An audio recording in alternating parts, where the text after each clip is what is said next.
This looks like takeout. This smells like takeout.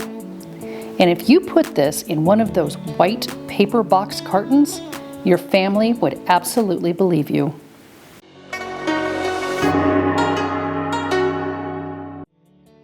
Every Chinese restaurant in your zip code, you're about to beat them with this. A $3 pouch of grocery store rice and 20 minutes. Your whole table fed, and nobody, not one of them, will ever guess how you did it. Here's the thing. Everyone who has ever tried to make restaurant quality fried rice at home, they all go down the same rabbit hole. One, they're not cooking the pork from scratch during dinner rush. You can steal that by using pre-made cha shu pork. Number two, their rice is dry and ready to fry. You can steal that with a pouch of rice. Okay? Number three, they know when to stop stirring. You can steal that by pressing the rice flat against the pan and letting it crust up. Okay, let's do a quick inventory here. We've got the Uncle Ben's Jasmine rice pouch. This is the day-old rice problem completely solved. Pouch rice is pre-cooked and it is slightly parboiled, so it's kind of dry already. It's literally engineered to fry perfectly. Okay, you don't have to plan ahead. Next one, we've got the Ancient Grains mix. It's a wild rice pilaf blend. There are 2 bags in one of these boxes, but you only need 1 bag. Okay, then we have the riced cauliflower. Now this is our Trojan horse, if you will. We're going to smuggle some nutrition into your family's bodies completely without their knowledge or consent. All right, now these 3 go in a bowl together. You've got the rice, the wild rice, and the riced cauliflower. They all become one mix together. The reason you want them all together in a bowl before you get started is because this dish moves at a supersonic speed. I'm not kidding. Your prep window is right now. Now the rest of the squad, we've got a bag of frozen peas and carrots, already cut, right size, bite size, ready to go. I'm gonna be patting these dry and they're already thawed out. And then I've got the squeezy garlic, the garlic paste. For the fat, you need something that can handle real heat, okay? This is pork tallow. It's bacon fat that I just keep as I cook. Beef tallow, you could use something like avocado oil or peanut oil. Those work well too, but skip the seed oils. They burn, they smell, and they will taste just almost like metal. Yeah, you'll taste the difference. Don't do that. Finally, we've got some tamari. I'm using soy-free tamari because I can't have soy. I have a soy allergy. This has a really deep umami color. And then we've got toasted sesame oil.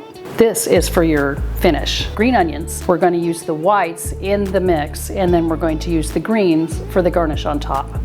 And then we've got some toasted sesame seeds here, which will also be for garnish. And then of course we have the cha shu, the Chinese barbecue pork.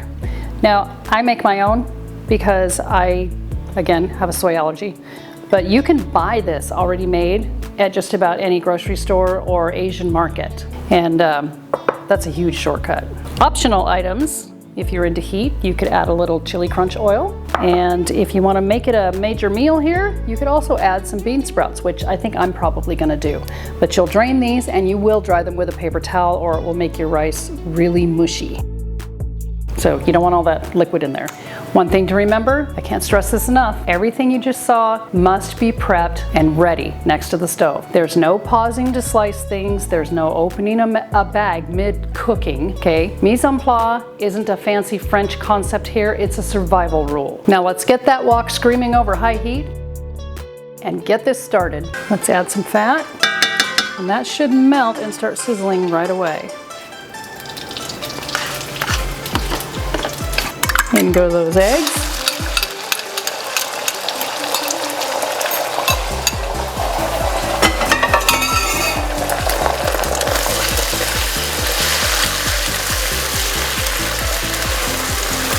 Now you literally just want these set.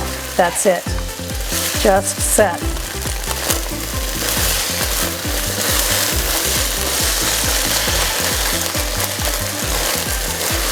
Okay, see how they're starting to firm up? Those are done. You're gonna put them in a bowl. You're gonna set them aside, right by the pan. You're gonna add just a touch more of your fat, and in goes that pork. Step 2, we're going to crisp the char siu. Now comes the hardest part of cooking for the aspirational host. Do nothing. Do not stir it, do not poke it, do not stand there acting like you're helping. Let that glaze hit the hot pan, let the edges caramelize, let the pork get sticky and a little crispy. This is where the takeout smells start. This is the moment people wander into the kitchen and they say, "What are you making?" And that's when you say, "Don't worry about it." Let's take a look. All right, perfect. Once these edges are caramelized, we're gonna stir it up.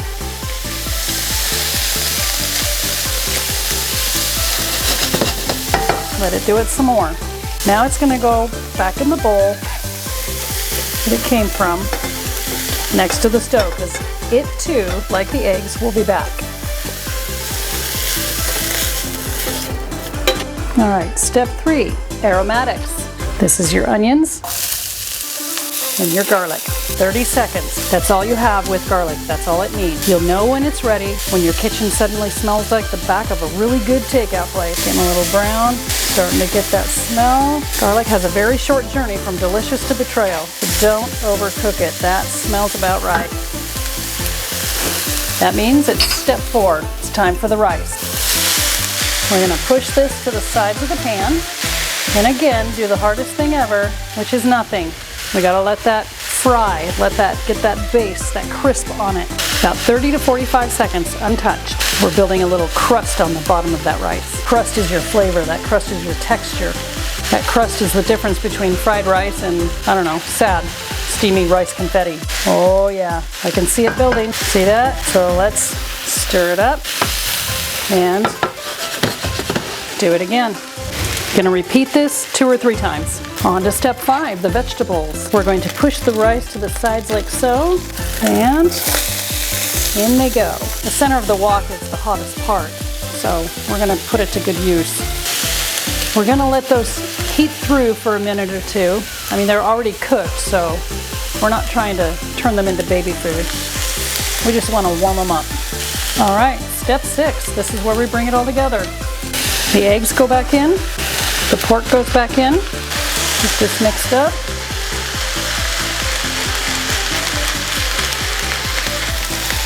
By the way, if you don't have a wok, one thing that works really good for making fried rice is a cast iron skillet. Now we're gonna put those bean sprouts in.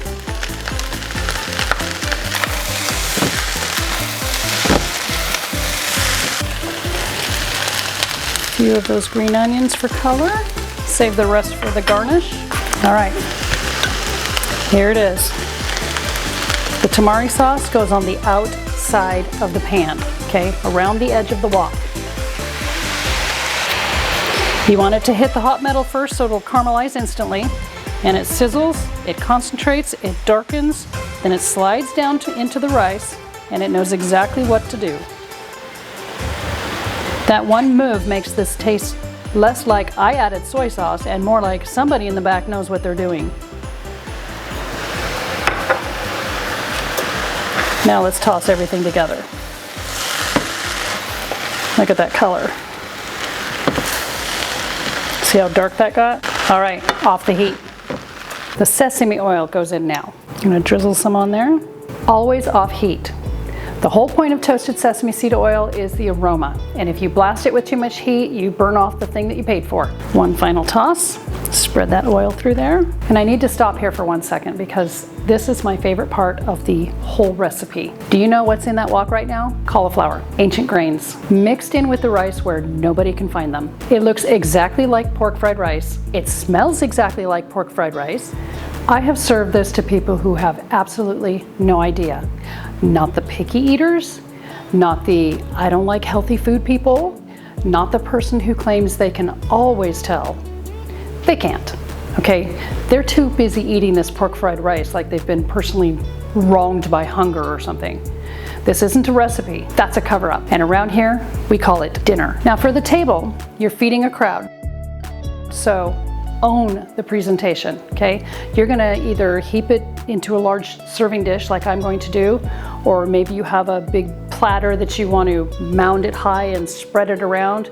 Just make it look generous, make it look abundant, make it look like something people are supposed to gather around, okay? Watch this. I'm gonna sprinkle a few of these on the top, a little garnishment here. This is piled high. Look at that, that looks so good. And let's do a little sprinkle of this. A little texture, a little depth. Look at that, separate grains, crispy pork edges. We've got egg ribbons, little green onion, some sesame seed, and absolutely no one needs to know what's hiding in there. Moment of truth.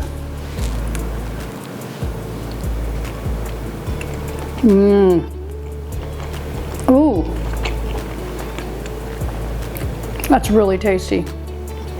Best part, it costs about half of what you'd spend on 2 delivery orders. It has 3 ingredients in it that nobody at your table will ever find. And you didn't have to plan ahead. No technique deep dive, no drama. You just needed to know what the restaurant knows, and now you do. Because that's what we do here. We share the lore.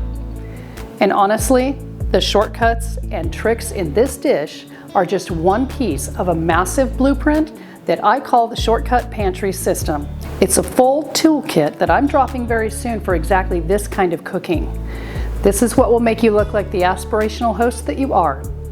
Grocery store shortcuts, pantry upgrades, smart swaps, and even sneaky little moves for healthy kicks. If you want to be the first to get access, hit that subscribe button right now so you don't miss it, okay? And if you want to see how I use this exact same grocery store rice trick to make a hibachi steak dinner in under 20 minutes, be sure to tune in next week. Or better yet, click that subscribe button, ring that notification bell, and you'll be reminded when that episode drops.